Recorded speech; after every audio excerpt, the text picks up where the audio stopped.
고흥의 바닷가에는 예로부터 전해 내려오는 신비로운 이야기가 있다. 이 이야기는 마을 주민들이 바다어들이 살아가는 터전에 대해 품어왔던 믿음이 담긴 설화이다. 고흥의 한 작은 어촌 마을에는 거대한 바위를 베고 누운 듯한 형의 형상을 한 봉우리가 있었다. 이는 용암산이라 불리며 마을 사람들은 이 산을 용왕님이 잠들어 있는 곳이라는 신념을 갖고 있었다. 그들은 바다에 나가기 전 언제나 이 봉우리 앞에서 용왕님에게 무사 안녕 밥풍족한 어획량을 기원하곤 했다. 옛날부터 이 마을은 바다와 밀접한 관계를 맺어왔다. 주민들의 대부분은 어부였고 그들은 바다의 변덕스러운 날씨와 거센 파도로부터 늘 안전하기를 바랐다. 그러던 어느 해 마을에 오랜 가뭄이 찾아왔다.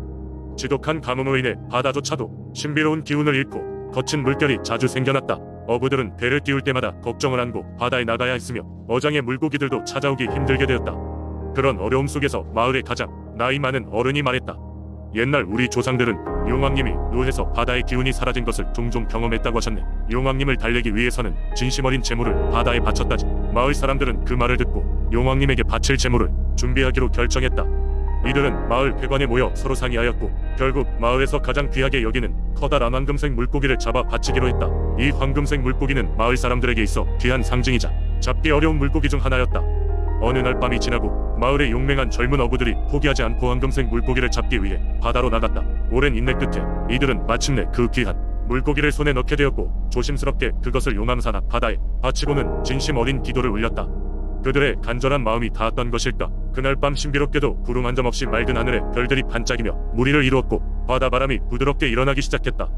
다음날 아침 어부들이 바다로 나갔을 때 그들은 상상도 못할 만큼 풍부한 물고기 떼를 만날 수 있었다. 이로 인해 마을은 다시 활기를 되찾게 되었고 사람들은 그것을 용왕님이 준 선물이라 믿었다. 지금도 고흥의 마을 사람들은 바다에 나서기 전 용암산 앞에서 잠시 머물며 용왕님에게 감사의 기도를 올린다. 이처럼 시간이 흘러도 마을 사람들과 바다를 지켜주는 용왕님의 전설은 꺼지지 않는 신비로운 이야기가 되어 고흥의 문화 속에 깊이 스며들어 있는 것이다. 두 번째 이야기. 옛날 옛적에 한국 경상남도의 양산이라는 곳에는 산과 들판 그리고 작은 마을들이 어우러져 있었다. 이곳에는 조용하고 평화로운 풍경 속에 가끔씩 자연과 인간의 경계를 넘나드는 환상적인 존재인 도깨비가 출몰하곤 했다.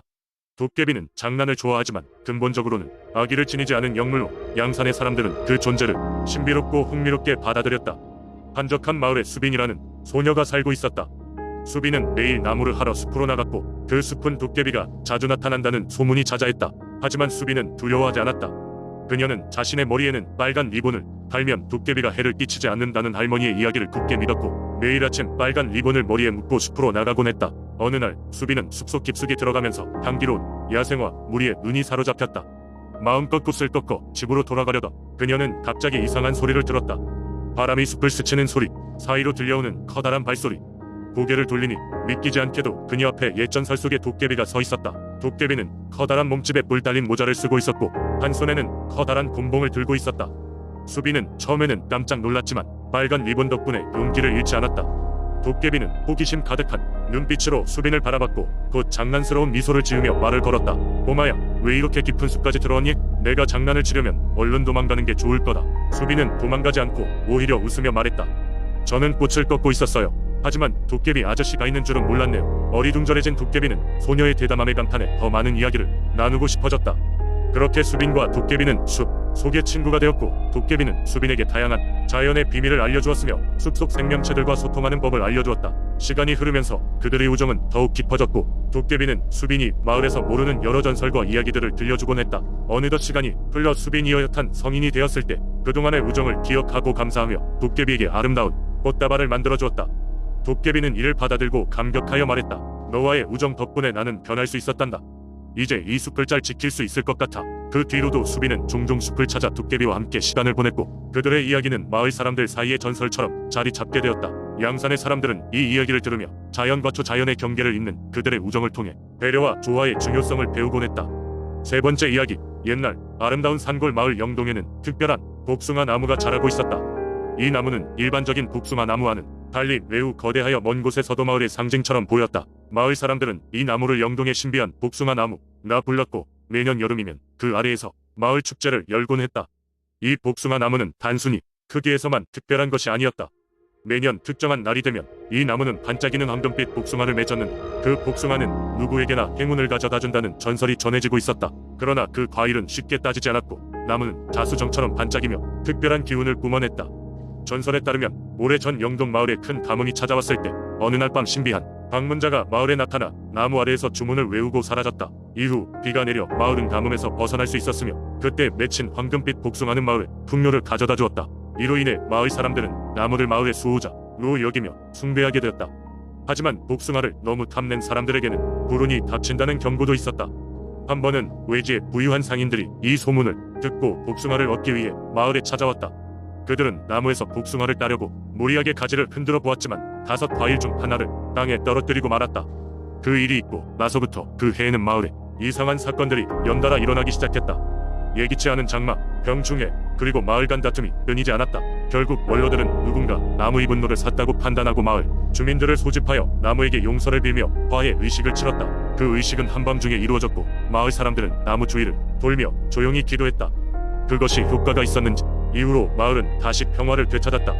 현재까지도 영동의 주민들은 나무에 대해 깊은 존경심을 가지며 매년 축제 때면 나무 옆에서 작은 제사를 올린다. 마을을 방문하는 사람들은 이 신비한 복숭아 나무를 사진으로 찍어가며 그 특별한 이야기를 전해 듣고는 한다. 사람들은 이 나무가 단순한 나무가 아닌 마을 보호령이라 믿으며 마을 사람들은 지금까지도 그 황금빛 복숭아가 다시 맺힐 날을 기다리고 있다. 이 복숭아 나무는 영동 민속신앙이 중요한 상징으로 계속 전해지고 있다. 4번째 이야기, 옛날 옛적 전라북도 익산의 어느 작은 마을에는 마을을 수호하는 신으로 여겨지는 특별한 나무가 있었습니다. 이 나무는 마을 중앙에 우뚝 서서 수백 년의 세월을 견뎌왔기에 마을 사람들은 이 나무를 신성하게 여기 고수호수라 불렀습니다. 매년 봄 마을 사람들은 수호수 앞에서 제사를 지내고 풍년과 안녕을 기원했습니다. 어느 해 마을의 젊은 청년 중 하나였다. 이태규라는 인물이 있었습니다. 그는 이성적이고 과학적인 사고를 중요시하는 사람이었습니다. 태규는 늘 수호수가 정말 신비한 힘을 가지고 있는지 의구심을 품고 있었습니다. 그는 마을이 미신이라고 생각되는 것들을 탐구하고자 결심했습니다. 하여 그의 봄 제사가 끝난 뒤 태규는 몰래 수호수에 다가가 나무의 껍질을 조금 벗겨 그것을 연구해보기로 했습니다. 태규의 행동은 금방 마을에 퍼졌고 많은 이들이 그의 행동에 분노를 표했습니다. 많은 노인들은 이런 불경한 행동이 마을에 재앙을 불러올 것이라고 경고했습니다. 태규는 마을 사람들을 설득하기 위해 나무 껍질을 평균적인 목재와 비교하며 분석했습니다. 그러나 예상치 못한 일이 벌어졌습니다. 연구를 진행하는 과정에서 마을에는 갑작스럽게 가뭄이 찾아왔고 우물들은 금방 마르기 시작했습니다. 불안한 마음에 사로잡힌 마을 사람들은 태규를 탓하며 그에게 수호수에 다시 껍질을 붙일 것을 요구했습니다. 그러나 이 과정에서 태규는 중요한 사실을 발견했습니다.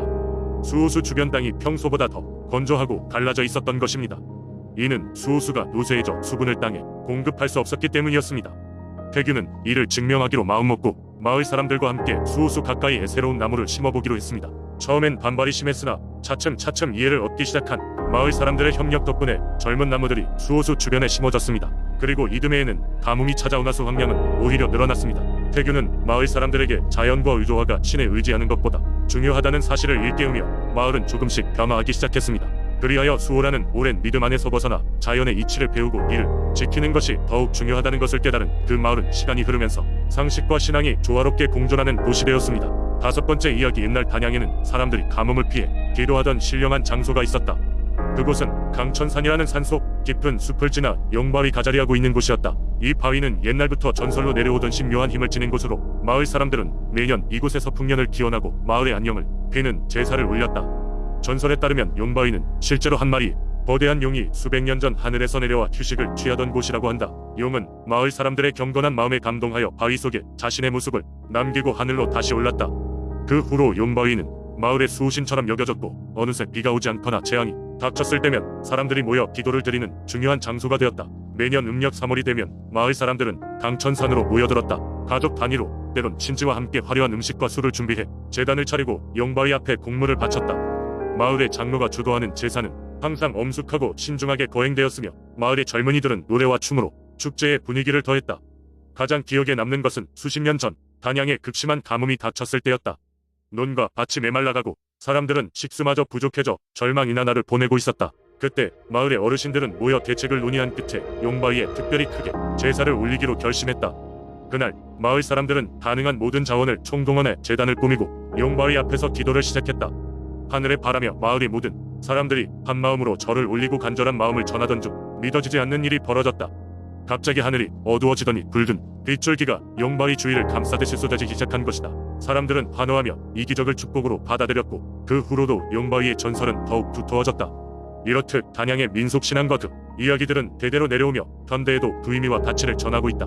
비록 시간이 흐르며 제사의 형태와 방법은 변화했을지라도 자연을 경외하고 공동체의 유대를 강화하는 그 정신은 계속 이어지고 있다.